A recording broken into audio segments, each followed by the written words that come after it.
The Crane Room for your lunch and dinner rendezvous. You'll enjoy their pleasant atmosphere. The Crane Room takes pride in their wide variety menu.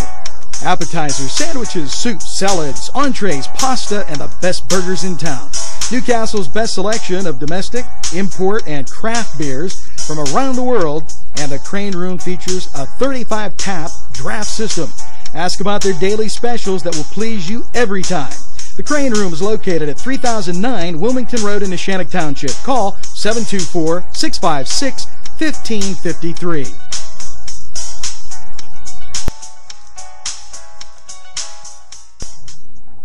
When I'm on the go, I take NCTV45 with me. Give Mangina Outside Services a call when you want a yard project done and done right. Bud Mangina is the owner, and he and his staff will do just about any yard project, and he also does hauling of your trash and unwanted items. Mangina Outside Services covers the greater Newcastle area with very affordable prices.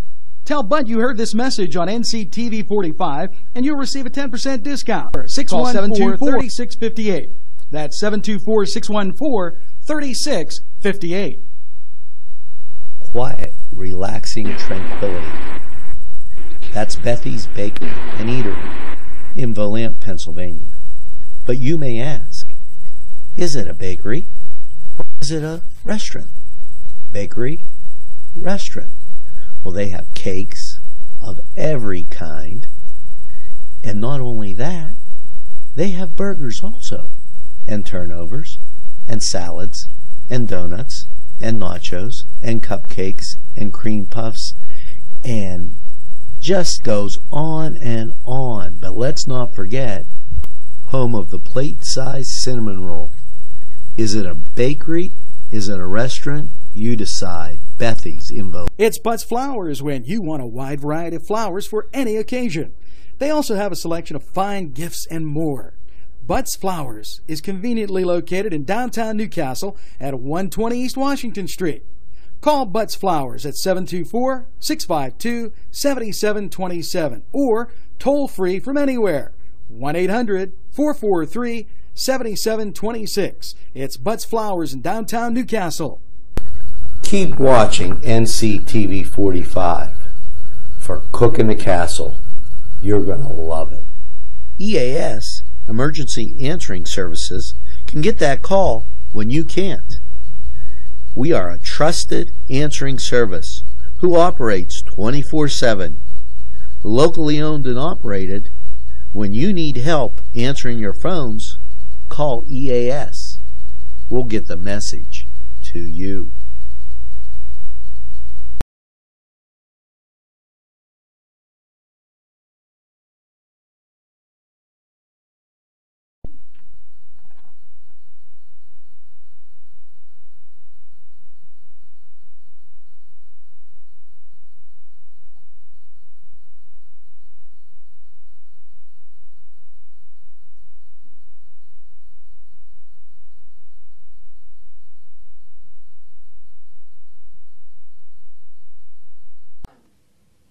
Hi, I'm Gary West for NCTV45, and this is FocusNC. This is part 2 of a 3-parter. My guest today is Ron Wisbith. He's the founder and region director of SARR. That stands for Search and Rescue and Recovery. So welcome back, Ron. Again, pleasure to be here, Gary. Now, in segment 1 that you can still check out, we talked about the mission of SARR and their slogan, dedicated to bringing home the missing. And we talked about not only is SARR and the team of SARR working throughout the tri-state area of Pennsylvania, Ohio, and West Virginia, but they're called out anywhere in the country, really, and we cited some examples, so make sure you check that out. Ron, the U.S. SARR Corps Academy is dedicated to the training of SARR techs. So can you tell us about the academy and the training involved and what is a SARR tech? When did that title come about? Well, SARR tech, we'll put it this way, that, you know, if you have a fire, you call a fireman. If you have a law enforcement issue, you call a policeman. But if you have a missing person, who do you call? Everybody. So there's a couple of issues here. Up to this point in time, in many cases, not all, because some places they're better organized, but in this part of the country, the volunteer search and rescue community is kind of like an adjunct. Well, we've been working on it for a while. Maybe we'll call somebody else that knows what they're doing. So we need to get that changed. In reality, we don't look at ourselves as being volunteers anymore. It's called unpaid professionals. We're still volunteers, but we don't get paid for it. But until it reaches the status of a profession, it stymies the growth, the knowledge base, and learning new techniques, because they fall back on, well, call us if you need us. And so many times you'll have an issue where missing person over here, and there's a team real handy here. They never get called, but somebody comes in from across the state because somebody knew about it. So we need to change that. The bottom line is that we need to get it passed legislatively, where search and rescue becomes the fourth public safety: police, fire, EMS, and search and rescue. It is a profession, a lot of training involved, and a lot of new things need to be developed to improve the ability of both the volunteers who come out under this title of SARTEC. Where did the word come from? Well, we kind of borrowed that from the Canadian forces up there. The military search and rescue people are called SARTECs. In that case, it's SAR, Search and Rescue Technician. Of course, we put the second R on there because of the recovery factor. So that's Search, Rescue, Recovery Technician. So now we have a title. When you're trained and you're qualified through our means, then we refer to ourselves as SARTECs. So now you have something you can say, hey, I know what a SARTEC is. It's a person who's professionally trained in search and rescue. Okay. Now, to do that, and we started this years ago before we even adopted the word SARTEC, you need a continuous influx of new people coming in, especially the younger people. Very few people understand the depth of search and rescue. And the reason for it is it's irrelevant to most people until they need it, and that's the unfortunate part. You need an immediate response, because what happens, just like in the medical field, they say the golden hour. Well, by the time we get the call, the golden hour is long gone. So we need to change that. That has to be in tandem. In other words, what really should happen is somebody calls and says, I got a missing person. Well, of course, it may have taken them a day before they realized it. So you're already behind the 8 ball. But let's put it this way. Somebody is missing. You call the police department. The police department should make 2 phone calls. One to the first officer to head to the scene. The second one should be the professional search team who has a representative who will respond right along with them. Because we have to find out, do you really have a missing person? Okay. How we go about it is that most of the time the answer to that person being missing happens in events prior to and up to the time that they're missing. So you need a qualified team who knows how to draw this information out and lay it out and look at it and say, well, we think this may have been what happened, and here's where we should start looking. Many of these things happen simultaneously. So we developed the Academy 26 years ago to start that process. We've expanded it. The training in that 2-year program to become a SARTEC is about 450 hours accumulative over 2 years. But they go out in the field after the first few months up to their level of training. Once they become a SARTEC, then they have to take a specialty. And that could be anything. It could be communications, medical, a dog handler, an interviewer, what have you. So that could take a while. And it builds over years. It's not something you jump into and say, well, I can volunteer for 10 hours or so, or one project, and I'll go out in the field. No, you have to be trained, completely trained, to go out, because somebody's life is on the line, and you just can't chance it to somebody who just come out to volunteer to help. I'll give you an example, a real quick one. There was a case in Canton where the family was very upset, and understandably so. So they reached out to another organization from another state. The fellow came up. The first thing he did, he put a call out for volunteers, people off the street. 1,800 people showed up. Street closed. What are you going to do with all that? These are untrained. Even if you had trained people there, you ended up draining them, because now they're going to try to control those who have minimal or no training at all. So there again, we need to establish a system. And technically what we did, we were called by Rescue 40 for quite a few years. I remember that, yeah. That was the old name.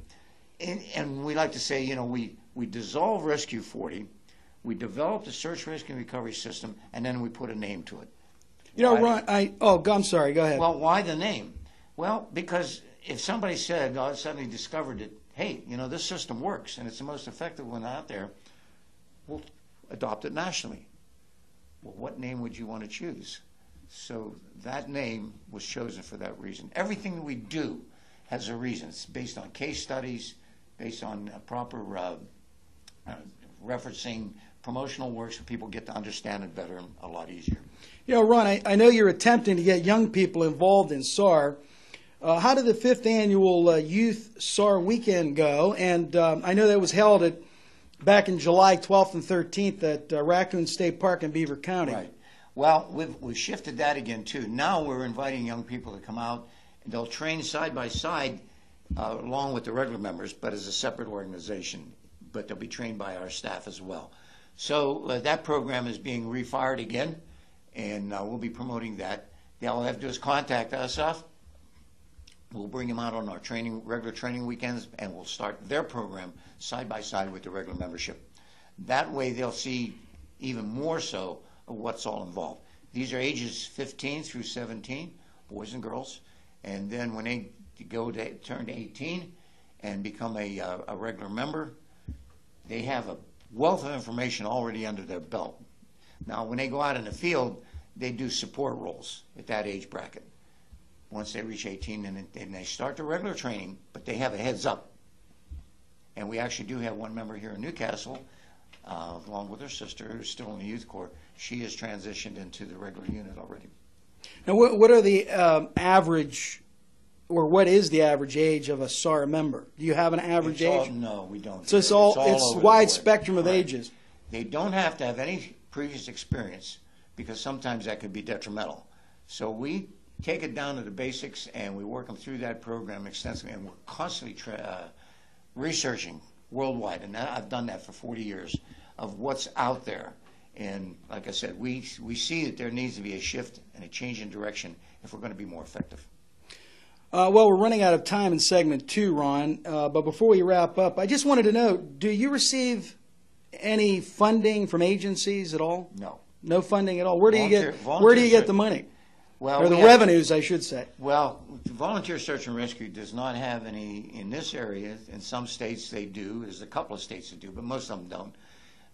They're just strictly volunteer on their own. But in our case, we're fortunate we have a couple of fundraisers that we run. One of the Rogers Community Auction. We run the first aid and emergency operations out there 52 weeks a year. And 4 years ago, we assumed the responsibility of the Beaver County Festival of Trees. Well, my guest is Ron Wisbith with U.S. SARR, Search and Rescue and Recovery. He's the founder and the region director. So make sure you tune into segments 1 and 3 as well.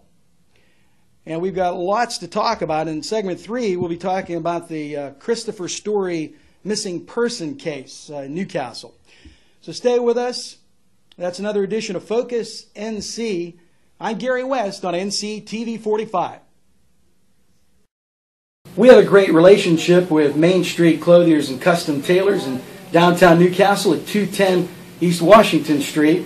And whenever you watch Focus NC, my wardrobe is furnished by Main Street Clothiers and Custom Tailors. Bill's Bake Shop will make you happy. Bill Cast is the owner, and he and his staff keep the tradition going with all those bakery items that you remember as a kid. Just to name a few items, Bill makes cream sticks, cinnamon rolls, bear claws, cream horns, cannoli, cakes, pies, cookies, bread, pizza, and so much more. Bill's Bake Shop, located at 228 North Liberty Street in the Mahoningtown section of Newcastle, is open Tuesday through Saturday, 7 to 5, and Sunday, 7 to 2, closed on Monday. Bill's, where smiles are everywhere. Call 724-654-4223. Make it Lanigan's Irish Pub, where you'll be amazed with the weekly specials. Pub grub, salads, burgers, sandwiches, Irish specialties, and desserts. Lanigan's has a full bar featuring domestic, craft, and Irish draft beer. You can also book a party at Lanigan's at 126 East Washington Street in downtown Newcastle. As they say at Lanigan's Irish Pub, the best Irish food since Ireland. Call 724-657-3444. This is NCTV45. You can watch us anytime on your time. Pizza 2 in downtown Newcastle. with a great variety menu that you will tell everybody about. Chris Quiera, the owner, is here with more information. Stop down and see us at Little Johnny's 2. We're located at 130 East Washington Street, or give us a call at 724-657-2210.